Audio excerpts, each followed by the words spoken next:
नमस्कार दोस्तों, स्वागत है आपका अपने YouTube channel Bean Education Point में। दोस्तों आज के इस वीडियो में देखेंगे हम लोग साइंस, ठीक है। और साइंस में यहाँ पे हम लोग देखेंगे आज फिजिक्स देखेंगे, ठीक है। फिजिक्स यानी कि भौतिकी देखेंगे, क्योंकि याद रखना भी साइंस में दोस्तों, याद रखना एग्जाम में यानी कि 7 और 11 को देखा गया कि सबसे ज़्यादा क्वेश्चन आपको साइंस में पूछा गया, ठीक है। यानी कि अप्रॉक्स 30 के आसपास साइंस आपसे पूछा, जरा ध्यान रखना, ठीक है। इसीलिए यहाँ पे हम लोग साइंस को पढ़ना और साइंस को कवर करना बहुत ही अति आवश्यक हो गया, ध्यान रखेंगे, ठीक है। और ये अति महत्वपूर्ण प्रश्न इसमें आपका शामिल है। 2002 से 2023 तक के पूछे गए सभी प्रश्नों का ये संग्रह है, याद रखेंगे, ठीक है। और ये क्लास बहुत ही महत्वपूर्ण रहेगा, याद रखना, क्योंकि 15 से 20% क्वेश्चन आपको यहां से आएगा। 15 से 20% क्वेश्चन आपको यहां से डायरेक्ट एग्जाम में मिलेगा, ध्यान रखेंगे, ठीक है। इसीलिए वीडियो को शुरू से लेकर लास्ट तक आप लोग अच्छे से जरूर देखना। और दोस्तों याद रखना, ये वीडियो आप लोगों को कैसा लगता है कमेंट जरूर करना। और दोस्तों याद रखना, ये इसका अगर पीडीएफ चाहिए तो पीडीएफ आपको मिल जाएगा टेलीग्राम चैनल पे। सभी लोग टेलीग्राम भी जरूर ज्वाइन करना, ठीक है। टेलीग्राम का लिंक आपको इसी वीडियो के डिस्क्रिप्शन बॉक्स में दे देंगे। तो चलिए इस वीडियो को शुरू करते हैं। वीडियो को शुरू करने से पहले से आप इस चैनल पर नए हैं तो चैनल को जरूर सब्सक्राइब करना और इस वीडियो को दोस्तों के साथ शेयर करना, ठीक है। और सभी लोग दोस्तों रिक्वेस्ट है आप लोगों से कि लाइक जरूर कर देना इस वीडियो को, ठीक है। यहाँ पे देखिए 2 चैप्टर तक आप लोगों को यहाँ पे करवा दिए थे फिजिक्स में, ठीक है। 2 चैप्टर तक हम लोगों ने यहाँ पे रिवीजन कर लिए थे। तीसरा चैप्टर से यहाँ पे हम लोग आज देखेंगे, ठीक है। तीसरा चैप्टर यहाँ पर क्या है आपका, यहाँ पे तो देखिए गुरुत्वाकर्षण। तीसरा चैप्टर गुरुत्वाकर्षण है यहाँ पे, ठीक है। क्वेश्चन देखिए क्या पूछ रहे हैं यहाँ पे, करे कि 2 पिंडों के बीच गुरुत्वाकर्षण बल F निम्नलिखित में से निम्न रूप में परिवर्तित होता है, जहां दोस्तों दिया है कि R दोनों पिंड के बीच की दूरी है। तो देखिए यहाँ पे क्या हो जाएगा, इसका राइट आंसर डायरेक्ट यहाँ पे क्वेश्चन पूछा गया फायरमैन कांस्टेबल के एग्जाम में 2022 में क्वेश्चन पूछा गया और रिपीट भी हो रहा है एग्जाम में, ठीक है। 7 और 11 तारीख को देखा गया कि जब एक दिन में रिपीट हो रहा है, एक ईयर में आपको रिपीट हो रहा था, आपको याद रखना पूछा जाएगा ये भी क्वेश्चन, ठीक है।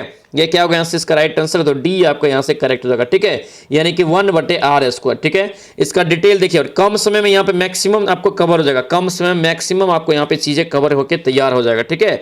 देखिए एफ बराबर यहाँ पे कैसे 1/r² हुआ, देखिए एफ बराबर फॉर्मूला क्या होता है, gm1 × m2 बट्टा क्या होता है r², ठीक है। ये आपका यहाँ से फॉर्मूला है, इसे आप लोग अच्छे से याद रखेंगे, ठीक है।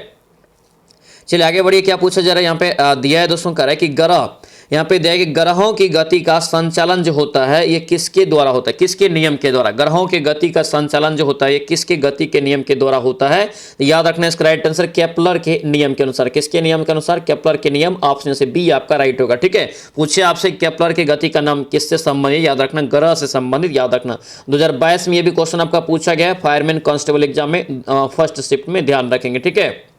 यहाँ पे देखेंगे इसका डिटेल, ठीक है, क्योंकि ये इंपॉर्टेंट क्वेश्चन है। देखिए दिया है कि ग्रह की गति का संचालन केपलर के नियम द्वारा होता है, ठीक है। केपलर के अनुसार सभी ग्रह अक्ष की दीर्घ यहाँ पे कह रहे कि वृत्ताकार होती है तथा सूर्य कह रहे कि इस कक्षा के नाभिक पर होता है। केपलर ग्रहों की गति के नियम इस प्रकार के यहाँ पे दिया है। देखिए ग्रह कह रहे कि ग्रह की सूर्य से मिलाने वाली रेखा समान यहाँ पे जो है समय अंतराल में अपना समान क्षेत्रफल जो है तय करती है, ठीक है। दूसरा यहाँ पे है ग्रह द्वारा सूर्य की परिक्रमा अक्षीय अवधि का यहाँ पे जो है वर्ग के अर्ध दीर्घ अक्ष के घन के समानुपाती होता है। ये आपका इसका नियम है, ठीक है, ग्रह के गति का नियम, ठीक है। आगे देखिए यहाँ पे क्या पूछा गया, यहाँ पे दिया है दोस्तों, करे कि ग्रहों की गति का यहाँ पे करे कि केपलर नियम अनुसार यहाँ पे है। कौन यहाँ पे है ये आपको बताना यहाँ पे, ठीक है। कौन यहाँ पे है, इसका राइट आंसर देखेंगे यहाँ पे इसका करेक्ट आंसर सी हो जाएगा, ठीक है। किसी भी ग्रह को सूर्य से मिलाने वाली रेखा समान समय अंतराल क्षेत्रफल बनाती है, इसीलिए आपको दोनों ग्रह का नियम अभी ऊपर में बताए हैं, तो ठीक है, तो उसको याद रखना। इसका करेक्ट आंसर यहाँ से सी आपका राइट होगा। यहाँ पे देखिए बिहार पुलिस कांस्टेबल में 2021 में क्वेश्चन उसमें पूछा गया है, याद रखेंगे, ठीक है। चलिए आगे बढ़िए, यहाँ पे चलिए आगे बढ़िए, यहाँ पे क्या पूछा है, यहाँ पे दिया है कि भूमध्य रेखा के ध्रुव में, देखिए भूमध्य रेखा से ध्रुव की ओर जाने पर जी का यानी कि अर्थात गुरुत्वीय त्वरण का मान क्या होगा। बेहद इंपॉर्टेंट क्वेश्चन और पूछा गया क्वेश्चन है 11 तारीख को, ठीक है। इसका करेक्ट आंसर क्या होगा, बढ़ेगा, क्या होगा, बढ़ेगा। आंसर से क्या होगा, ये आपका बी आपका राइट होगा। इसलिए ध्रुव पर क्या होता है, महत्तम होता है। ये क्वेश्चन आपको पूछा गया था ना यहाँ पे। चलिए ये दुर्गम एग्जाम पूछा गया, ठीक है। यहाँ पे अगर देखेंगे, देखिए भूमध्य रेखा से ध्रुव की ओर जाने पर जी का मान क्या होता है, बढ़ता है, ठीक है। पृथ्वी की ओर मुक्त रूप से गिरती हुई किसी वस्तु के वेग में परिवर्तन, सेकंड होने वाले परिवर्तन करे कि पृथ्वी के गुरुत्व त्वरण कहते हैं, ठीक है। इसे जी से क्या करते हैं, डिनोट करते हैं, याद रखेंगे, ठीक है। चलिए आगे बढ़िए, क्या पूछा जा रहा है यहाँ पे दिया है दोस्तों, करे देखिए यहाँ पे दिया है कि गुरुत्वाधीन, क्या पूछ रहे हैं, गुरुत्वाधीन यहाँ पे जो है नियत ऊंचाई से मुक्त पतन करने वाला पिंड जो दूरी तय करता है किस पर निर्भर करता है। प्रीवियस ईयर बहुत महत्वपूर्ण रहेगा, बहुत ज्यादा महत्वपूर्ण रहेगा दोस्तों, ठीक है, ये ज्यादा इंपॉर्टेंट है, इसे अच्छे से जरूर सभी लोग लगाना क्लास को, ठीक है। इसका करेक्ट आंसर यहाँ से क्या होगा, ये समय के वर्ग पर यहाँ पे जो है निर्भर करेगा, समय के वर्ग पे, ऑप्शन बी होगा। अब यहाँ पे देखिए ये सहायक उत्पाद अवर निरीक्षक यानी कि दरोगा के एग्जाम में पूछा 2002 में और 2010 में रिपीट कर दिया यहाँ पे किसमें, तो कांस्टेबल के एग्जाम में, ध्यान रखेंगे, ठीक है। चलिए आगे बढ़िए, क्या पूछ रहे हैं यहाँ पे देखिए, गुरुत्वीय त्वरण जी का मान क्या होता है। गुरुत्वीय त्वरण जी का मान, ये छोटा जी का मान है तो क्या होगा, ये 9.8 और यहाँ पे त्वरण है तो त्वरण का यूनिट क्या होता है, मीटर प्रति सेकंड स्क्वायर। तो यानी कि राइट आंसर क्या होगा यहाँ से, ए आपका करेक्ट हो जाएगा, ए यहाँ से ध्यान रखेंगे, ठीक है। चलिए आगे बढ़िए, क्या पूछ रहे हैं पे दिया है दोस्तों, करें कि यूरोप के किस दोस्तों जो प्रथम वैज्ञानिक ने खोज की कि पृथ्वी जो है सूर्य का चक्कर लगाती है। यानी कि यूरोप के किस प्रथम वैज्ञानिक ने खोज किया कि पृथ्वी सूर्य का चक्कर लगाती है। इसका राइट आंसर कॉपरनिकस, क्या होगा, कॉपरनिकस, आंसर से ए आपका राइट होगा, ए यहाँ से ध्यान रखेंगे, ठीक है। चलिए आगे बढ़िए, क्या पूछा है, ये भी क्वेश्चन आपको बहुत महत्वपूर्ण रहेगा, याद रखना, ठीक है। किसी वस्तु का पृथ्वी की सतह से प्लायन वेग कितना होता है। प्लायन वेग दोस्तों कितना होता है, याद रखना। इसका राइट आंसर क्या होगा, ये आपका 11.2 किलोमीटर प्रति सेकंड है। यूनिट को अच्छे से याद रखना, यूनिट में आपको कंफ्यूजन करा देगा, ठीक है। तो 11.2 किलोमीटर प्रति सेकंड, ठीक है। यहाँ पे देखिए ये फॉर्मूला, और ये 2020 में फॉरेस्ट गार्ड में क्वेश्चन पूछा है, ठीक है। यहाँ पे देखिए ये आपका ज्यादा इंपॉर्टेंट, किसी वस्तु का प्लायन वेग उसके वेग को कहते हैं जिस पर किसी वस्तु को प्रक्षेपित किया जाता है तो दोबारा दोस्तों याद रखना वापस नहीं आता है लौट करके, ठीक है, इसी को बोलते हैं। यानी कि इसका फार्मूला भी याद रखना क्या होता है, तो याद रखना ये √2gm/r इसका फार्मूला होता है, प्लायन वेग वाला, याद रखेंगे, ठीक है। फार्मूला भी कई बार एग्जाम में दोस्तों पूछा गया प्लायन वेग का, ठीक है। चलिए आगे बढ़े, यहाँ पे क्या दिया, यहाँ पे करे कि भू अस्थिर यहाँ पे करे कि उपग्रह पृथ्वी से कितनी ऊंचाई पर स्थित होता है। देखिए भू स्थिर यहाँ पे उपग्रह करे कि पृथ्वी से कितनी ऊंचाई पर स्थित होता है। इसका राइट आंसर क्या होगा, ये 36,000 किलोमीटर, कितना हो जाएगा, 36,000 किलोमीटर, आंसर से सी आपका राइट होगा, सी याद रखेंगे। 2019 में फॉरेस्ट गार्ड, बिहार पुलिस के फॉरेस्ट गार्ड में क्वेश्चन पूछा गया है, याद रखना है इसको, ठीक है। चलिए आगे बढ़िए, क्या पूछ रहे हैं यहाँ पे, करें कि इनमें से सही कथन चुने। और इस टाइप का क्वेश्चन अभी ज्यादा पूछा जा रहा है। इसमें क्या होता था, आपको चारों क्वेश्चन को जानना पड़ेगा, चारों ऑप्शन को जानना पड़ेगा। ये आपको वन वर्ड आपका यानी कि एक आपका डायरेक्ट आंसर नहीं मांग रहा है, ये चारों में से आपको बताने कौन यहाँ पे एक कथन सही है। इसका देखिए, हाँ, द्रव्यमान हमेशा स्थिर रहता है जबकि भार क्या होता है, बदलते रहता है। ये आपका क्या यहाँ से बिल्कुल सही है, ठीक है। ये 2019 में फॉरेस्ट गार्ड में पूछा गया, याद रखना है इसको, ठीक है। आगे बढ़िए, क्या पूछ रहे हैं यहाँ पे, देखिए पृथ्वी पर करे कि किसी वस्तु का प्लायन वेग चंद्रमा पर उस वस्तु के प्लायन वेग का क्या होता है। बेहद इंपॉर्टेंट क्वेश्चन रहेगा, याद रखना। इसका राइट आंसर क्या होगा, ये अधिक होता है। ध्यान दीजिए क्वेश्चन को फिर से, पृथ्वी पर किसी वस्तु का प्लायन वेग चंद्रमा पर के प्लायन वेग से क्या होता है, तो अधिक होता है, यानी कि पृथ्वी पर अधिक होता है। ये चीजों को ध्यान रखना। ऑप्शन से क्या होगा, ये बी आपको यहाँ से राइट होगा, बी यहाँ से ध्यान रखेंगे, ठीक है। इंपॉर्टेंट रहेगा दोस्तों। आपसे रिक्वेस्ट है, जो भी इस चैनल पर नए जुड़े हैं चैनल को जरूर सब्सक्राइब करना और इस वीडियो को दोस्तों के साथ शेयर भी कर देना, ठीक है। और ये वीडियो आप लोगों को कैसा लग रहा है कमेंट सभी लोग जरूर करना, ठीक है। भिन्न भिन्न द्रव्यमान के दो पत्थरों को एक साथ यहां पे करें, एक भवन के शिखर से एक साथ गिराया जाता है तो क्या होगा। देखिए भिन्न भिन्न द्रव्यमान का द्रव्यमान यहां पे है, द्रव्यमान के दो पत्थर को एक साथ भवन से क्या कर रहा है, एक भवन के शिखर से एक साथ गिराया जाता है तो क्या होगा। यहां से इसका राइट आंसर देखिए क्या होगा, छोटा पत्थर जमीन पर पहले पहुंचेगा, ये गलत है, ठीक है। बड़ा पत्थर पहले पहुंचेगा, ये भी गलत है। दोनों पत्थर जमीन पर एक साथ पहुंचेगा, ये यहां से क्या होगा, सही होगा, ठीक है। यहां पे देखिए बिहार पुलिस कांस्टेबल 2014 में ये क्वेश्चन पूछा गया, याद रखना, रिपीट भी हो सकता है, ध्यान रखेंगे। इसका राइट आंसर क्या होगा, तो दोनों एक साथ पृथ्वी पर पहुंचेगा, ठीक है। 128 का यानी कि सी यहां से राइट आंसर हो जाएगा, याद रखेंगे, ठीक है। इसका मेन चीज देखिए क्या है, देखिए भिन्न भिन्न द्रव्यमान के दो पत्थरों को एक साथ अगर भवन के शिखर से गिराया जाता है, दोनों पत्थर एक साथ जमीन पर गिरेगा क्योंकि उनका गुरुत्वीय त्वरण एक समान होता है। ये मेन है, उस क्यों किस कारण से दोनों एक साथ गिर रहा है, तो गुरुत्वीय त्वरण दोनों का क्या है, तो समान है, ठीक है। चलिए आगे बढ़िए, क्या पूछ रहे हैं यहाँ पे दिया है दोस्तों, करें कि एक पत्थर को भवन की छत से छोड़ने पर पृथ्वी की सतह पर गिरने में 4 सेकंड लगता है। ध्यान दीजिए 4 सेकंड लगता है तो भवन की ऊंचाई ज्ञात करें। ये फॉर्मूला आपको बताया भी है पहले ही, ठीक है। इसका राइट आंसर 78.4 हो जाएगा, ठीक है। 2010 में न्यूमेरिकल पूछा गया और अभी भी पूछा जा रहा है, ठीक है।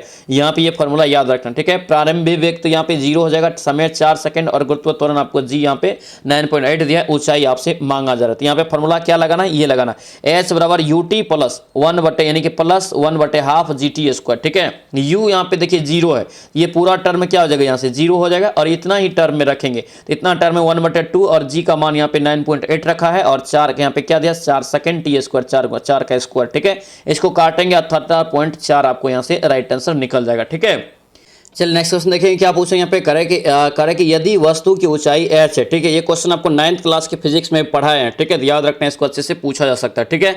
यदि करे कि एक वस्तु किसी ऊंचाई h से मुक्त रूप से गिर रही है, उसके करे किस बिंदु पर गतिज ऊर्जा का मान न्यूनतम होगा, किस बिंदु पर यहाँ पे करे गतिज ऊर्जा का मान न्यूनतम होगा, ठीक है। देखिए शुरुआत कहाँ से हो रहा है, ए से हो रहा है, ए पे यहाँ पे क्या होगा तो गतिज ऊर्जा का मान इसका जो न्यूनतम यानी कि ए ऑप्शन यहाँ से इसका करेक्ट होगा, यहाँ पे आपका इसका जो है न्यूनतम मान होगा, ठीक है। यहाँ पे देखिए इसका डिटेल देखिए, यहाँ पे देखिए, यहाँ पे देखिए, यहाँ पे दिया है कि जब देखिए किसी वस्तु गतिशील वस्तु करे कि उसकी गति के कारण कार्य करने की क्षमता होती है, उससे दोस्तों जो है गतिज ऊर्जा कहा जाता है, ठीक है। यहाँ पे देखिए न्यूनतम कहाँ पे हो रहा है, यहाँ पे आपका न्यूनतम हो रहा है ऊपर वाला बिंदु पे, ठीक है। गतिज ऊर्जा 0 होगी जबकि स्थितिज ऊर्जा यहाँ पे क्या होता है तो अधिकतम होता है, ठीक है। और गतिज ऊर्जा अधिकतम जो होती है जो आपको लास्ट में देखते होंगे, और जब नीचे आता है तो वो वस्तु बहुत स्पीड हो जाता है, ठीक है। ये आपका यहाँ से न्यूनतम होगा तो जो सबसे निचला पॉइंट होगा वहाँ पे होगा, ठीक है। टकराने से ठीक पूर्व यानी कि ये आपका सतह है तो यहाँ से ठीक का ये जो बिंदु होगा, ये जो बिंदु यहाँ पे ये सबसे अधिकतम हो जाता है, ठीक है। चलिए आगे बढ़िए, क्या पूछा जा रहा है यहाँ पे देखेंगे दोस्तों, क्या पूछा, देखिए कैपिटल जी का मान, याद रखना है इसको, ठीक है। ये क्वेश्चन आपको पूछा जा सकता है, याद रखेंगे, बहुत महत्वपूर्ण ये क्वेश्चन आपका रहने वाला है, ठीक है। यहाँ पे देखिए क्या दिया, यहाँ पे दिया है दोस्तों, करे कि कैपिटल जी का मान क्या होगा, कैपिटल जी का मान क्या होगा। इसका राइट आंसर क्या होगा, देखिए 6.67 गुना 10⁻⁻11 न्यूटन मीटर स्क्वायर प्रति kg², यहाँ से याद रखेंगे, ठीक है। न्यूटन मीटर स्क्वायर प्रति यहाँ से kg², याद रखना, यूनिट कई बार एग्जाम में पूछा गया है, ठीक है। चलिए यहाँ पे देखिए, यहाँ पे इसका फॉर्मूला क्या होता है, F बराबर क्या होता है तो G/m/r² होता है, इसीलिए आपको इसका करेक्ट आंसर यहाँ से याद रखेंगे, ठीक है। आगे बढ़िए, क्या पूछ रहे हैं यहाँ पे दिया है दोस्तों, करे कि जब किसी वस्तु को ऊर्ध्वाधर ऊपर फेंका जाता है, ठीक है, ऊर्ध्वाधर ऊपर फेंका जाता है तब उच्चतम बिंदु पर वेग का मान क्या होगा, उच्चतम बिंदु पर वेग का मान क्या होगा, अभी तुरंत बताएं कि ऊपर की ओर फेंका जाता है तब वहां पे जो वेग का मान होगा ये 0 होगा, क्या होगा 0 हो जाएगा, आंसर यहाँ से क्या होगा सी आपका राइट होगा। 2012 में ये क्वेश्चन पूछा गया कांस्टेबल के एग्जाम में, याद रखेंगे, ठीक है। चलिए आगे बढ़िए, क्या पूछ रहे हैं पे दिया है दोस्तों, करे कि दो द्रव्यमानों के बीच लगने वाला आकर्षण बल का मान क्या होगा। यहाँ पे दोस्तों दो दिया है, एक आपका 5 kg का, एक आपका 10 kg का है, दोनों के बीच लगने वाला यहाँ पे पूछा जा रहा है कि आकर्षण बल का मान क्या होगा। तो इसका राइट आंसर आपको निकलेगा कितना, तो ये निकल जाएगा आपको G/ यहाँ से 2 न्यूटन, ऑप्शन से ए आपका राइट होगा। ये फार्मूला याद रखना, इसी फार्मूला आपको बनेगा, ठीक है। ये F बराबर यहाँ से G बराबर यहाँ से किस पे बनेगा तो F गुना m1 इंटू m2 पर ये आपका जो है बनेगा, याद रखेंगे, ठीक है। चलिए यहाँ पे देखिए, यहाँ पे बनाया भी है, F बराबर यहाँ पे ये फॉर्मूला आपको यहाँ से याद रखेंगे, ठीक है। देखिए F बराबर Gm1 इंटू m2 बट्टे यहाँ से आपका क्या हो जाएगा तो D² यहाँ पे याद रखना, यहाँ से निकलेंगे तो आप बट्टे 2 आपको निकल जाएगा। आगे बढ़िए, क्या पूछ रहे हैं यहाँ पे दिया है, करे कि एक अंतरिक्ष यान करे पृथ्वी के चारों ओर घूमता है, ठीक है, घूमता है और उसकी दूसरी दूरी करे कि पृथ्वी के त्रिज्या से क्या है दुगुनी है, ठीक है। तो गुरुत्वाकर्षण के कारण उसका त्वरण क्या होगा, गुरुत्वाकर्षण के कारण इसका त्वरण कितना होगा तो आपको यहाँ से डी यहाँ से राइट हो जाएगा, ठीक है। दुर्गा में क्वेश्चन पूछा गया 2002 में, ठीक है। चलिए आगे बढ़ेंगे, क्या पूछ रहे हैं यहाँ पे चौथा चैप्टर आप लोग का शुरू हो गया। चौथा चैप्टर आपका यहाँ पे क्या है तो आपका है पदार्थ के गुण, प्रत्यस्थता और घनत्व, उत्प्लावकता और दाब और पृष्ठ तनाव देखेंगे। बेहद इंपॉर्टेंट चैप्टर ये भी आपका रहेगा, ध्यान रखेंगे, ठीक है।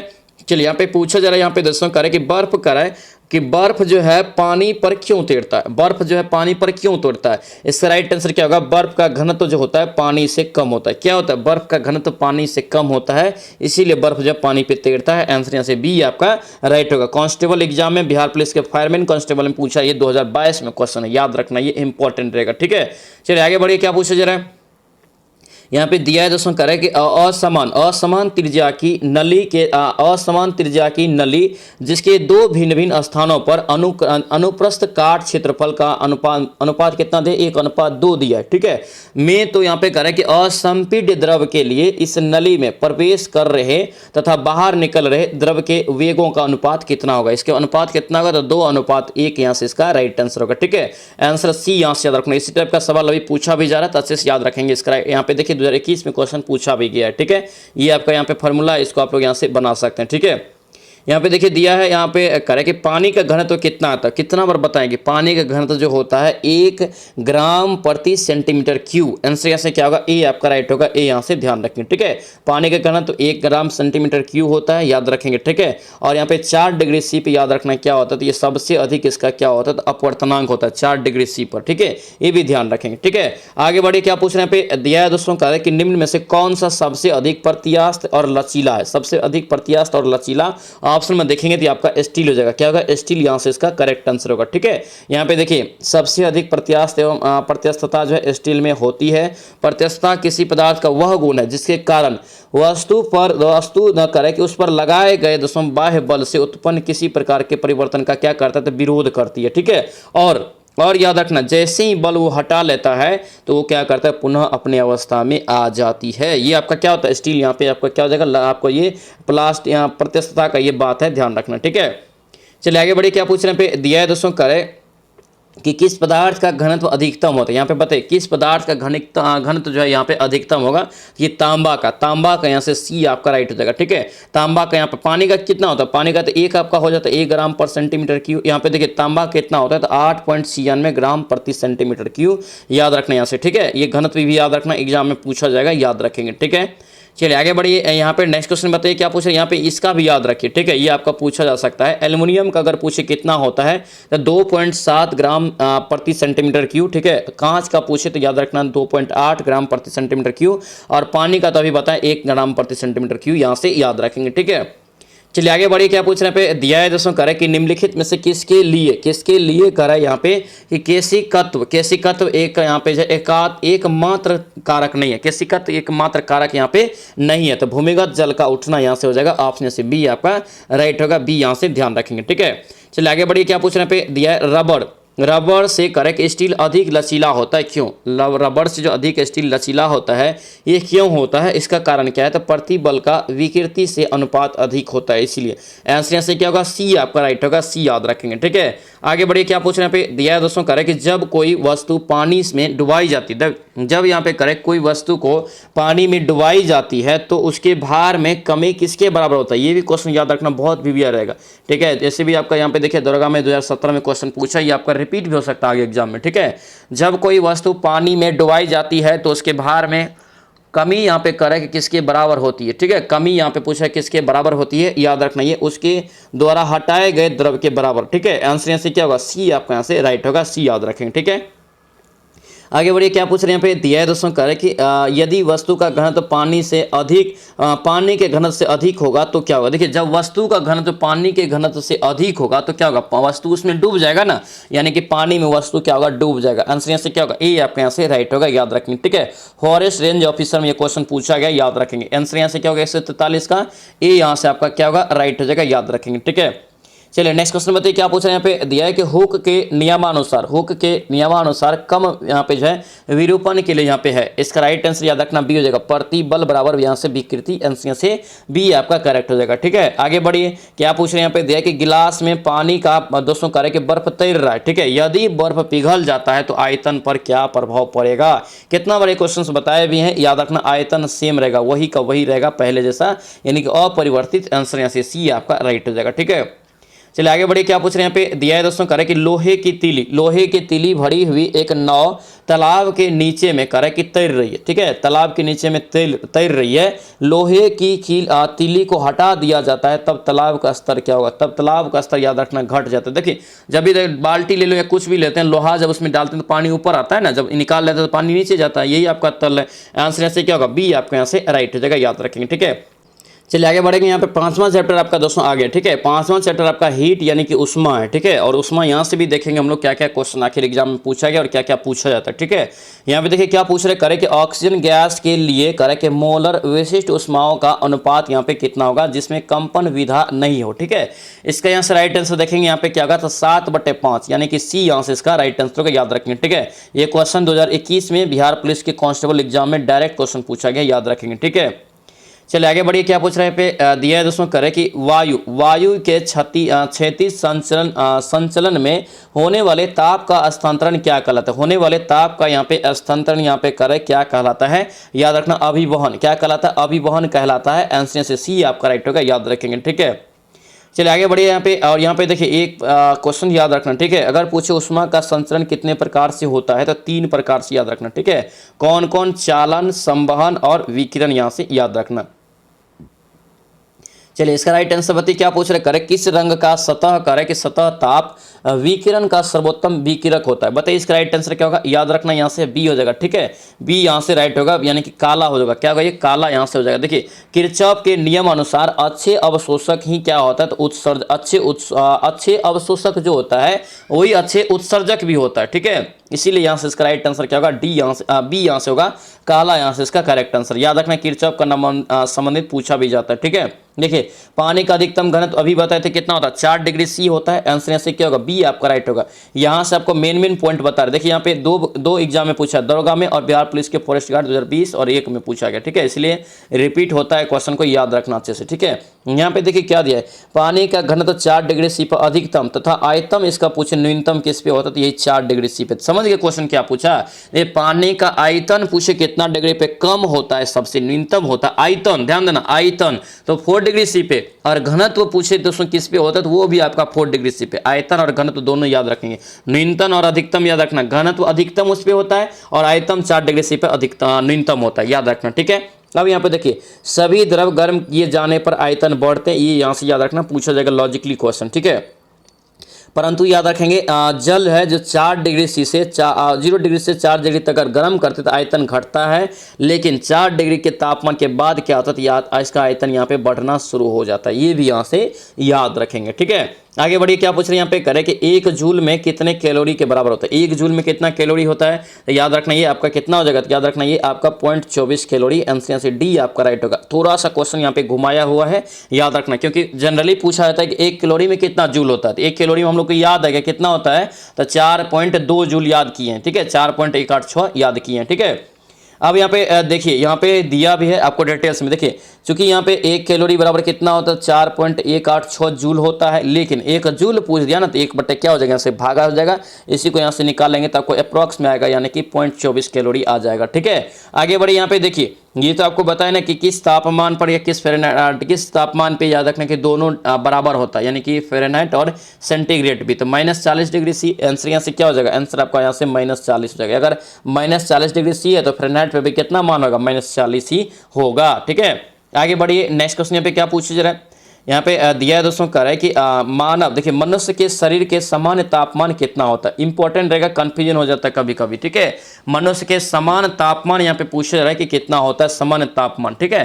तो यहाँ पे देखिए फ़ारेनहाइट में यहाँ पे कितना हो जाएगा? 98.4 फ़ारेनहाइट। यहाँ से सी आपका राइट होगा, याद रखेंगे, ठीक है। यहाँ पे देखिए सेंटीग्रेड था इसीलिए नहीं हुआ। सेंटीग्रेड में कितना होता है? 37 डिग्री सी होता है, याद रखना, ठीक है। अगर केल्विन पैमाना पर पूछे मानव शरीर का तापमान कितना होता है तो याद रखना ये आपको 310 केल्विन।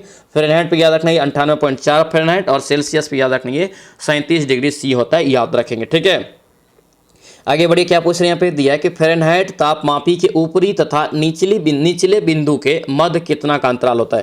फ़ारेनहाइट तापमापी जो होता है उसके ऊपरी और निचले बिंदु की यहाँ पे पूछा जा रहा है कि मध्य अंतराल कितने का होता है? याद रखना ये बी हो जाएगा 180। कितना? 180। आंसर यहाँ से बी आपका राइट होगा। 2 बार क्वेश्चन पूछा गया है, याद रखना ये प्रवर्तक निरीक्षक एग्जाम में 2012 में, ठीक है। चलिए आगे बढ़िए, यहाँ पे नेक्स्ट क्वेश्चन बताइए क्या पूछ रहा है? यहाँ पे देखिए यहाँ पे दिया भी है, ठीक है। देखिए ताप मापने के लिए जो उपकरण का प्रयोग किया जाता है उसे तापमापी कहते हैं। निम्न तापमापी के पैमाने यहाँ पे है, ठीक है। सेल्सियस पैमाना, फ़ारेनहाइट पैमाना, रोमन पैमाना और केल्विन पैमाना, यहाँ से याद रखना। आगे बढ़िए, क्या पूछ रहे हैं? पे दिया है दोस्तों, करे कि सामान्य मनुष्य के शरीर का तापमान कितना होता है? अब यहाँ पे दोस्तों बताइए क्या होगा? तो आपको अभी बताएं 37 डिग्री सी या तो 36.9 डिग्री सी। यहाँ से आंसर यहाँ से क्या होगा? बी आपका यहाँ से करेक्ट हो जाएगा, ठीक है। आगे बढ़िए, क्या पूछ रहे हैं? यहाँ पे करे कि शब्द यहाँ पे करे कि इंसोलेशन। इंसोलेशन मतलब आपतन का अर्थ क्या होता है? शब्द इंसोलेशन का यहाँ पे अर्थ क्या होता है? आपतन का अर्थ यहाँ पे पूछ रहे क्या होता है? याद रखना आने वाली सौर विकिरण। क्या होता है? आने वाली सौर विकिरण। ऑप्शन से बी आपका राइट हो जाएगा, ठीक है। आगे बताइए क्या पूछ रहे हैं? यहाँ पे करें कि चिमनी से धुआं किस सिद्धांत से बाहर निकलता है? चिमनी से जो धुआं दोस्तों निकलता है ये किस सिद्धांत से ये बाहर निकलता है, ये आपसे पूछा जा रहा है, ठीक है।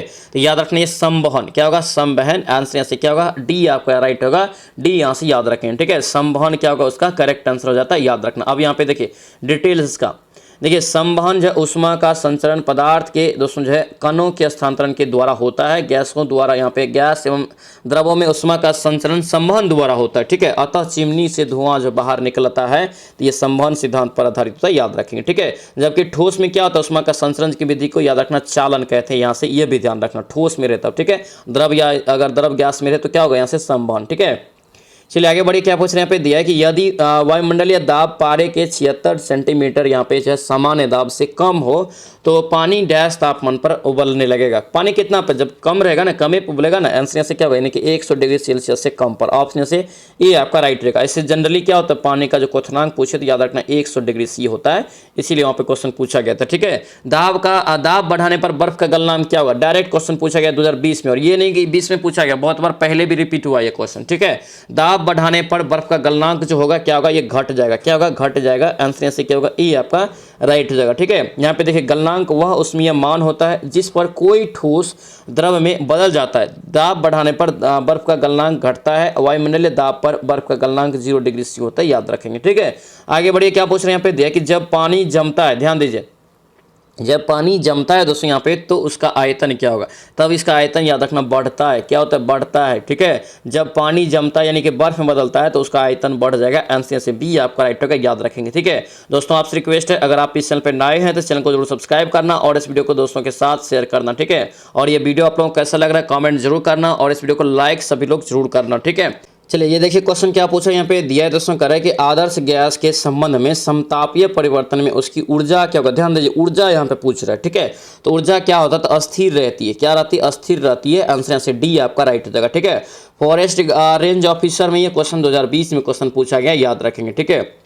चलिए आगे देखेंगे यहाँ पे क्या पूछा जा रहा है, यहाँ पे दिया है दोस्तों, कर रहा है यहाँ पे दिया कर यहाँ पे दोस्तों की एक सौर यहाँ पे जो है जल हीटर जो है, हीटर से गर्म जल कब प्राप्त नहीं किया जा सकता। एक सौर जल हीटर से गर्म जल कब प्राप्त नहीं किया जा सकता है, याद रखना जब बादल छाए हुए दिन हो, ठीक है। ऑप्शन से क्या होगा, बी हो जाएगा। मतलब आपका लॉजिकली क्वेश्चन है, जब आपको बादल ही नहीं रहेगा तो सौर कैसे आपका हीट करेगा, यहाँ से क्या होगा, यहाँ से बी आपका यहाँ से राइट हो जाएगा, याद रखेंगे, ठीक है। चलिए आगे बढ़िए, क्या पूछ रहे हैं पे दिया है दोस्तों, करे कि किसी पदार्थ का क्वथनांक दाब में वृद्धि के साथ क्या होगा। दाब यानी क्वथनांक में पूछ रहा है कि दाब अगर बढ़ाएंगे, दाब में वृद्धि करेंगे तो उसका क्वथनांक पर क्या असर पड़ेगा, तो याद रखना ये बढ़ता है, क्या होता है, बढ़ता है। आंसर से ए आपका राइट होगा, ए यहाँ से ध्यान रखेंगे, यहाँ पे याद रखना दाब बढ़ाने पर क्वथनांक बढ़ता है, सीधा सीधा यहाँ से याद रखेंगे, ठीक है। चलिए आगे बढ़िए, क्या पूछ रहे हैं पे देखिए संगलग्न, क्या पूछ रहे हैं, संगलग्न की गुप्त ऊष्मा क्या होती है। संगलग्न की गुप्त ऊष्मा जो होती है क्या होती है, तो ठोस द्रव अवस्था परिवर्तन के लिए गुप्त ऊष्मा। आंसर से क्या होगा, डी आपका राइट होगा, डी याद रखना। आगे बढ़िए, क्या पूछ रहे हैं यहाँ पे दिया कि ऊनी कपड़े सूती वस्त्रों की अपेक्षा गर्म होते हैं, क्योंकि वे क्या होता है, देखिए ऊनी कपड़े सूती वस्त्रों की अपेक्षा दोस्तों कह रहे हैं कि गर्म होते हैं, क्योंकि इसमें क्या होता है, तो ताप के ये अच्छे रोधक होते हैं, क्या होते हैं, ताप के अच्छे रोधक होते हैं, इसीलिए आंसर से क्या होगा, बी आपका राइट होगा, बी यहाँ से याद रखेंगे, ठीक है। आगे बढ़े, क्या पूछ रहे हैं पे दिया दोस्तों कर रहा है कि किसी शीतलक यहाँ पे जो है प्रयोग आजकल नहीं होता। देखिए यहाँ पे जो है किस प्रशीतक का उपयोग आजकल नहीं होता है, किस प्रशीतक का उपयोग आजकल नहीं होता यहाँ पे पूछ रहा है, ठीक है। तो ये कार्बन डाइऑक्साइड, आंसर से क्या होगा, सी हो जाएगा, ठीक है। अमोनिया, सल्फर डाइऑक्साइड तथा फ्रियोन 12 का प्रयोग प्रशीतक के रूप में किया जाता है, लेकिन प्रशीतक के रूप में कार्बन डाइऑक्साइड का प्रयोग नहीं किया जाता है, याद रखेंगे। इसलिए याद रखना कितना बार फ्रियोन बताया है ना कि प्रशीतक के रूप में कार्य करते हैं, ठीक है। आगे बढ़िए, क्या पूछने पे दिया है कि फ़ारेनहाइट पैमाने का पाठ्यांक कर यहाँ पे कि सेल्सियस पैमाने के किस तापमान पर 5 गुना होगा। सिंपल है, यहाँ पे इसको बनाएंगे दोस्तों, ठीक है। सिंपल यहाँ पे इसको बनाएंगे, ठीक है। इसका राइट आंसर यहाँ से 10 डिग्री सी निकल जाएगा। ये फॉर्मूला आपको बनाना है, यहाँ पे प्रोसेस भी देख लीजिए कैसे कैसे बनाएगा, ठीक है। चलिए बताइए, क्या पूछ रहे करें कि जिसके नीचे पदार्थ यहाँ पे करें कि ठंडा नहीं हो सकता, वह न्यूनतम बिंदु संभावित कौन सा है, वह इसके नीचे नहीं हो सकता, यानी कि इससे नीचे नहीं जा सकता है, जिसे हम लोग क्या बोलेंगे यहाँ से, इसका राइट आंसर यहाँ से आपका हो जाएगा ये -273.15 डिग्री सी, ठीक है। आंसर यहाँ से सी आपका राइट होगा। यहाँ पे देखिए कांस्टेबल एग्जाम में पूछा गया है 2017 में, ठीक है। चलिए आगे बढ़िए, इसे परम शून्य ताप भी बोलते हैं, क्या बोलते हैं, परम शून्य ताप भी बोलते हैं, याद रखना। आगे बढ़िए, क्या पूछ रहे हैं यहाँ पे दिया है कि एक आदमी जो भट्टी के सामने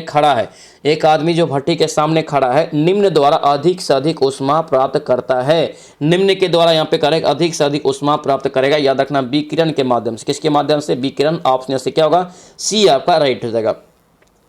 आगे बढ़िए, यहाँ पे दिया है दोस्तों, कह रहा है कि न्यूनतम तापमान पैदा करने के लिए यहाँ पे निम्नलिखित में से किस सिद्धांत का उपयोग किया था। न्यूनतम तापमान, ठीक है। तो न्यूनतम तापमान यहाँ पे दो ऑप्शन देख लीजिए, अतिचालक और क्या है, जूल पर प्रभाव है। जूल का क्या है, तो प्रभाव है, ठीक है। यहाँ पे आपका क्या है, तो यहाँ पे देखिए ताप विद्युत प्रभाव और इधर रुद्धोष्ण प्रभाव, लेकिन इसका राइट आंसर क्या होगा यहाँ से आपका ई होगा, ठीक है। इसका राइट आंसर यहाँ आपका क्या होगा, यहाँ से ई हो जाता है यहाँ पे, ठीक है। यानी कि अति चालकता, क्या हो गया, अति चालकता, यानी कि न्यूनतम तापमान पैदा करने के लिए निम्नलिखित में से किस सिद्धांत का प्रयोग किया जाता है, याद रखना अति चालकता, ऑप्शन से ई आपका राइट हो जाएगा, ठीक है। चलिए आगे बढ़िए, यहाँ पे क्या दिया है, यहाँ पे देखिए यहाँ पे दिया है, थोड़ा सा डिटेल्स इसका देखेंगे क्योंकि आपको एग्जाम के लिए इंपॉर्टेंट, ठीक है। देखिए यहाँ पे न्यूनतम तापमान पैदा करने के लिए अति चालकता के सिद्धांत का प्रयोग किया जाता है, जबकि मटेरियल को करे कि 0 डिग्री केल्विन तक यहाँ पे ठंडा किया जाता है, तो उसका प्रतिरोध जो यहाँ पे है पूर्णतः शून्य प्रतिरोधकता प्रदर्शित करता है। इसी गुण को हम लोग क्या बोलते हैं, अति चालकता बोलते हैं, याद रखेंगे, ठीक है। अति चालकता का प्रतिरोध पूछा भी गया था, याद रखना क्या होता है, तो प्रतिरोध अगर पूछा अति चालकता का तो शून्य होता है, ठीक है। आगे बढ़े, क्या पूछ रहे हैं, किस तापमान पर सेल्सियस और फ़ारेनहाइट के मान समान होते हैं। भी तुरंत बताएं कितना हो जाएगा, -40 डिग्री सेल्सियस, ऑप्शन से सी आपका राइट हो जाएगा, ठीक है। आगे बढ़िए, क्या पूछ रहे हैं यहाँ पे, देख 1 कैलोरी यहाँ पे जो है उष्मा का मान कितना होता है, 1 किलो कैलोरी है, 1 किलो कैलोरी उष्मा का मान कितना होता है, कितना हो जाएगा, तो याद रखना 4.2 × 10⁻³ जूल। आंसर यहाँ से क्या होगा, सी आपका राइट होगा, याद रखें। सिंपली 1000 से गुना करेंगे, किलो यहाँ पे लगा दिया, ठीक है।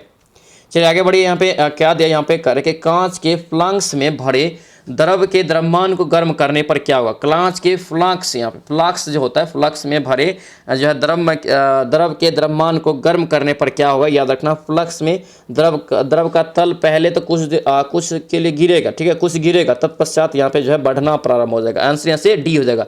बिहार पुलिस कांस्टेबल में 2010 में क्वेश्चन पूछा गया, याद रखेंगे, ठीक है। चलिए आगे बढ़िए, यहाँ पे क्या दिया, यहाँ पे दोस्तों दिया है, इसको बनाएंगे, ठीक है। इसको बनाएंगे 0 डिग्री सी पे दिया है कि 5 ग्राम बर्फ तथा 45 डिग्री सी पर 20 ग्राम जल को मिश्रित किया जाता है, तो मिश्रण का तापमान यहाँ पे कितना निकला, 2010 में क्वेश्चन पूछा गया। इसको आप लोग खुद से बनाएंगे, यहाँ पे प्रोसेस दिखा देते हैं कैसे बनाना, ठीक है। इसको इस प्रोसेस पे आप लोग बनाएंगे, ठीक है। इसका आंसर जो निकलेगा 20 डिग्री सी निकलेगा, तो यहाँ से इसको बनाएंगे आप लोग, ठीक है। चलिए आगे बढ़िए, यहाँ पे क्या दिया, यहाँ पे दिया कि थर्मोस्टेट क्या है। थर्मोस्टेट आपसे पूछा रहा है कि क्या है, थर्मोस्टेट भी आपको याद रखना इंपॉर्टेंट है, ठीक है। याद रखना ये किसी संकाय का ताप स्थिर करने का उपकरण। आंसर से क्या होगा, बी आपका राइट होगा। 2012 में क्वेश्चन पूछा गया, याद रखना, ठीक है। चलिए आगे बढ़िए, क्या पूछ रहे हैं यहाँ पे, अब छठा चैप्टर देखेंगे तरंग, ठीक है। तरंग से संबंधित यहाँ पे देखेंगे, जो कि आपको यहाँ से भी क्वेश्चन अच्छा खासा पूछा जाता है एग्जाम में, ठीक है। तो यहाँ पे देखिए पहला क्वेश्चन यहाँ पे इसका 176 नंबर क्वेश्चन कर रहा है कि गलत कथन को छांटिए। गलत कथन यहाँ पे कौन सा है, ठीक है। तो यहाँ पे देखिए सूक्ष्म तरंगों का तरंग दैर्घ्य 1 mm से यहाँ पे 100 mm की प्रास में होती है, ये बिल्कुल सही है, ठीक है। उसके बाद दृश्य तरंगे का जो है ऊर्जा का प्रास 1.6 EV यानी कि इलेक्ट्रॉनिक वोल्ट EV से यहाँ पे 3.25 EV के मध्य होता है, ये भी आपका सही है। गामा किरणें का भेदन क्षमता अधिक होता है, जानवे करते हैं, ये भी, ये यहाँ से गलत हो जाएगा, तो ये यहाँ से क्या होगा, सी यहाँ से रॉन्ग हो जाएगा, ठीक है। चलिए आगे बढ़िए, यहाँ पे ये चीज़ देखिए, ये आपका बहुत महत्वपूर्ण है, ठीक है। देखिए एक्स किरणों को रेडियो सक्रिय नाभिकों के द्वारा विखंडित करके प्राप्त किया जाता है, ये आपका क्या है, यहाँ से गलत है, ठीक है। लेकिन एक्स किरणों रेडियो सक्रिय नाभिकों के विखंडन से प्राप्त नहीं होता है, लेकिन नाभिकों के विखंडन से दोस्तों प्राप्त जो होता है अल्फा बीटा और गामा किरणें निकलती है, ठीक है, एक्स नहीं, ठीक है। गामा किरणों का खोज अगर पूछे किसने किया, याद रखना विलार्ड, ठीक है, ये आपको पूछा जाएगा, पॉल विलार्ड, यहाँ से याद रखना। आगे बढ़िए, क्या पूछ रहे हैं पे दिया है दोस्तों, करें कि प्रकाश तरंग तथा ध्वनि तरंग के बीच का अंतर निम्नलिखित में से किस घटना पर आधारित है। प्रकाश तरंग और ध्वनि तरंग, इसका राइट आंसर ध्रुवन, ये इंपॉर्टेंट है, ऑप्शन से क्या होगा, बी आपका यहाँ से राइट होगा, बी यहाँ से याद रखेंगे, ठीक है। याद रख, इसमें होता क्या है, तो इसमें होता है देखिए, इसमें होता है कि देखिए दोनों प्रकार की तरंगे प्रकाश और ध्वनि परावर्तन और अपवर्तन तरंग के व्यतिकरण के नियम का पालन करती है, लेकिन यहाँ पे देखिए ध्वनि तरंग दोस्तों याद रखना क्या होता है, अनुदैर्घ्य होता है, और प्रकाश क्या होता है, अनुप्रस्थ तरंग होता है, ये आपको यहाँ से अंतर याद रखेंगे, ठीक है। चलिए आगे बढ़िए, यहाँ पे क्या दिया है, यहाँ पे दिया है कि निम्नलिखित में से किसका तरंगदैर्घ्य करे कि सबसे कम होगा, किसका तरंगदैर्घ्य यहाँ पे सबसे कम होगा, तो याद रखना ये एक्स किरण का, किसका, एक्स किरण, ऑप्शन से ए आपका राइट होगा। और याद रखना एक्स किरण का कभी कभी आपसे रेंज भी पूछा जाता है, याद रखना ये आपका रेंज है, ये रेंज को आप लोग याद रखेंगे, ठीक है। सबसे यहाँ पे देखिए कम आपका यहाँ से एक्स किरण हो जाएगा, ठीक है। और जबकि यहाँ पे सभी विद्युत चुम्बकीय तरंगों में सबसे कम अगर तरंगदैर्घ्य पूछे तो गामा किरण का, विद्युत चुम्बकीय तरंग में, ठीक है, तो गामा किरण का सबसे कम होता है, याद रखना। लेकिन यहाँ पे ऑप्शन के बेस पे यहाँ से ए आपका राइट होता है, एक्स किरण, ठीक है। चलिए यहाँ पे देखिए इसका डिटेल देखिए क्या पूछ रहे हैं। गामा किरणें का खोजकर्ता पॉल बिलाट, ठीक है। एक्स किरणों का खोजकर्ता रॉन्टजेन, ठीक है। तरंग गति की में समान कला में कंपन करने वाले दो कणों के बीच की दूरी को क्या कहते हैं? तरंगदैर्घ्य कहते हैं, ठीक है। आगे बढ़िए क्या पूछ रहे हैं पे दिया है कि इनमें से करे कि सबसे लंबी तरंगदैर्घ्य की विकिरण किसकी होती है? सबसे लंबी पूछा जा रहा है, ठीक है। इसका राइट आंसर यहाँ से क्या होगा? माइक्रो तरंग, क्या होगा? माइक्रो, ऑप्शन से ए आपका राइट होगा, ठीक है। यहाँ पे ये याद रखना, ये रेंज आपको कई बार एग्जाम में पूछा गया, आप लोग स्क्रीनशॉट के लेके रख सकते हैं, ठीक है। एक्स किरण का खोजकर्ता रॉन्टजेन, पैराबैग्नी का रीटर, ठीक है। दृश्य का न्यूटन, मैक्रो यहाँ से मैक्रो का यहाँ से आपका जो हेनरिक मैक्रो का यहाँ पे नहीं दिया, ठीक है, कुछ भी, ठीक है। लघु तरंग का हेनरिक हर्ट्ज और दीर्घ तरंग का हेनरिक मार्कोनी, यहाँ से याद रखना। ये तरंगदैर्घ्य और ये आवृत्ति भी इसको याद कर लीजिए, ठीक है। चलिए आगे बढ़िए। यहाँ पे क्या दिया? यहाँ पे कह रहा है कि समुद्र में ज्वारीय तरंगों का कारण क्या है? समुद्र में ज्वारीय तरंगों का कारण क्या होता है? इसका जो राइट आंसर होगा बी हो जाएगा, ठीक है। चंद्रमा का गुरुत्वीय आकर्षण, आंसर से क्या होगा? बी आपका राइट हो जाएगा, याद रखेंगे, ठीक है। चलिए आगे बढ़िए। क्या पूछ रहे हैं पे दिया कि जब करे कि एक पिंड अपने करे कि प्रकृति जब एक पिंड करे कि अपने प्रकृति आवृत्ति के साथ कंपन करता है तो इसे क्या कहते हैं? इसे क्या कहते हैं? तो जब यहाँ पे करे तो यहाँ पे जब एक पिंड अपने प्रकृत आवृत्ति के साथ कंपन करता है तो इसे क्या कहेंगे? इसे हम लोग क्या बोलेंगे? याद रखना, इससे बोलेंगे प्रकृति के साथ मुक्त कंपन। क्या बोलेंगे? मुक्त कंपन। आंसर से बी आपका राइट हो जाएगा, ठीक है। 181 का क्या होगा? बी आपका यहाँ से करेक्ट हो जाएगा, याद रखना। प्रकृति है मुक्त होगा, ठीक है। यहाँ पे देखिए दिया है कि जब पिंड के अपने प्राकृतिक आवृत्ति के साथ कंपन करता है तो उसे मुक्त कंपन कहा जाता है, याद रखना, ठीक है। कंपन करने वाली वस्तु 1 सेकंड में जितना समय कंपन करती है वो आवृत्ति कहलाता है, ठीक है। और इसका हर्ट क्या होता है? अगर आवृत्ति का पूछे सेम आता है तो हर्ट्ज होता है, ये भी यहाँ से ध्यान रखना। आगे बढ़िए। क्या पूछ रहे हैं? यहाँ पे दिया है कि निम्न में से कौन सी यहाँ पे तरंगदैर्घ्य, और याद रखना ये साइंस इसलिए हम लोग इसलिए मेहनत इतना ज्यादा कर रहे हैं क्योंकि साइंस का भी वेटेज ज्यादा बढ़ा दिया है, ठीक है। साइंस 30 के आसपास पूछा जा रहा है दोस्तों, जो कि बहुत ही ज्यादा है, ठीक है। अच्छा खासा साइंस पूछा जा रहा है, एकदम 3 ही सब्जेक्ट पढ़ेंगे अगर साइंस में तो मैक्सिमम कवर हो जाएगा, याद रखना, ठीक है। चलिए यहाँ पे बताइए निम्न में से कौन सी यहाँ पे तरंगदैर्घ्य दृश्य प्रकाश के तरंग क्षेत्र में पड़ता है? दृश्य प्रकाश के तरंगदैर्घ्य क्षेत्र में पड़ता है, याद रखना। ये 5000 यहाँ से एंगस्ट्रॉम हो जाएगा, ठीक है। 5000 एंगस्ट्रॉम यहाँ से इसका करेक्ट आंसर, याद रखना। बताइए ध्वनि तरंग की यहाँ पे कौन सी ध्वनि तरंग करे कौन सी तरंग है? ध्वनि अभी तुरंत बताइए कौन सा होगा? अनुदैर्घ्य यांत्रिक तरंग यानी अनुदैर्घ्य तरंग, ऑप्शन से डी आपका राइट हो जाएगा, याद रखना, ठीक है। ध्वनि को गमन करने के लिए किसी न किसी माध्यम की आवश्यकता पड़ती है, याद रखना, ठीक है। ध्वनि निर्वात में गमन नहीं कर सकता है। ध्वनि का निर्वात में चाल पूछे कितना होता है? 0 होता है, ठीक है। आगे बढ़िए। स्थिर जल में पत्थर गिराने पर उत्पन्न तरंग कौन सी है? देखिए स्थिर जल में पत्थर अगर गिराने पर पूछे उत्पन्न तरंग कौन सी होगी तो याद रखना ये अनुप्रस्थ तरंग। क्या होगा? अनुप्रस्थ तरंग। आंसर से क्या होगा? ए आपका राइट होगा, ए यहाँ से ध्यान रखेंगे, ठीक है। चलिए आगे बढ़िए। सोनार में तरंगे प्रयुक्त होती है। सोनार में यहाँ पे करें कौन सी तरंगे प्रयुक्त की जाती है? याद रखना ये आपका यहाँ से पराध्वनि यहाँ से हो जाएगा, ठीक है। ऑप्शन से क्या होगा? ए आपका राइट होगा। सोनार का प्रयोग किस में करते हैं? याद रखना समुद्र में स्थित वस्तुओं का पता लगाने में इसका प्रयोग किया जाता है, याद रखना, ठीक है। आगे बढ़िए। क्या पूछ रहे हैं पे दिया है दोस्तों? करें कि निम्नलिखित में से कौन से विकिरण की सबसे कम तरंगदैर्घ्य यहाँ पे होती है? कौन सी विकिरण का सबसे कम तरंगदैर्घ्य होता है? ये भी याद रखना इंपॉर्टेंट रहेगा, ठीक है। इसका करेक्ट आंसर क्या होगा? गामा किरण का। किसका? गामा किरण का तरंगदैर्घ्य सबसे कम। आंसर से बी आपका राइट हो जाएगा, याद रखेंगे, ठीक है। चलिए आगे बढ़िए। यहाँ पे नेक्स्ट क्वेश्चन यहाँ पे देखिए दिया 187 का यहाँ पे दिया है कर यहाँ पे कि टेलीविजन के सिग्नल एक निश्चित दूरी के आगे करे के स्थानों पर साधारणतः नहीं प्राप्त हो तो क्या होगा? तो यहाँ पाते हैं क्योंकि यहाँ पे पूछा गया, ठीक है। क्योंकि याद रखना इसका राइट आंसर यहाँ से क्या होगा? तो ये आपको यहाँ से डी हो जाएगा, ठीक है। क्योंकि ये डी हो जाएगा यहाँ से पृथ्वी की वक्रता के कारण सिग्नल वहाँ पे नहीं पहुँच पाता है, ठीक है। ये कांस्टेबल एग्जाम में 2010 में क्वेश्चन पूछा गया, याद रखना, ठीक है। आगे बढ़िए। क्या पूछ रहे हैं यहाँ पे देखिए तरंग जो यहाँ पे कर है कि धातुओं में संचरित होता है। तरंग जो धातुओं में संचरित होती है, याद रखना ये आपका क्या होगा? आपका दोनों हो जाएगा, यानी कि ए और बी दोनों। ऑप्शन से सी आपका राइट हो जाएगा, याद रखेंगे, ठीक है। आगे बढ़िए। क्या पूछ रहे हैं यहाँ पे दिया है दोस्तों? ये सभी आपको न्यूमेरिकल बनाना है, ये इजी न्यूमेरिकल है, आपका डायरेक्ट क्वेश्चन से बन जाएगा, ठीक है। और ये इस टाइप का क्वेश्चन पूछा भी जाएगा, ठीक है। देखिए दिया है कि एक तरंग है जो 0.8 सेकंड में 24 चक्कर पूरा करती है, तरंग की आवृत्ति कितना होगा? ठीक है, तो यहाँ पे निकाल सकते हैं, यहाँ पे दिया हुआ है, ठीक है। इसका दिया हुआ है, आप लोग यहाँ से निकालेंगे 30 हर्ट्ज, इसका निकल जाएगा, ठीक है। चलिए आगे बढ़िए, क्या पूछ रहे हैं यहाँ पे देखिए, अवस्रव तरंग आवृत्ति क्या होती है। अवस्रव, ठीक है, अवस्रव जो 3 तरह की होता है, स्रव, अवस्रव और परास्रव, उसमें अवस्रव तरंग की आवृत्ति आपसे पूछा गया, ठीक है। इसका करेक्ट आंसर क्या होगा, तो अवस्रव का मतलब होगा जो 20 हर्ट्ज से भी क्या होगा, कम होगा। स्रव का क्या होता है, जो हम लोग सुनते हैं, तो उसका रेंज अगर पूछे तो 20 हर्ट्ज से लेकर के 20,000 हर्ट्ज तक होता है, अपने लोग जो सुनते हैं, ठीक है, मानव जो सुनता है 20 हर्ट्ज से लेकर के 20,000 हर्ट्ज तक, ठीक है। परास्रव क्या होता है, तो 20,000 हर्ट्ज से ऊपर होता है, याद रखना। ऑप्शन से सी आपका राइट हो जाएगा, याद रखेंगे, ठीक है।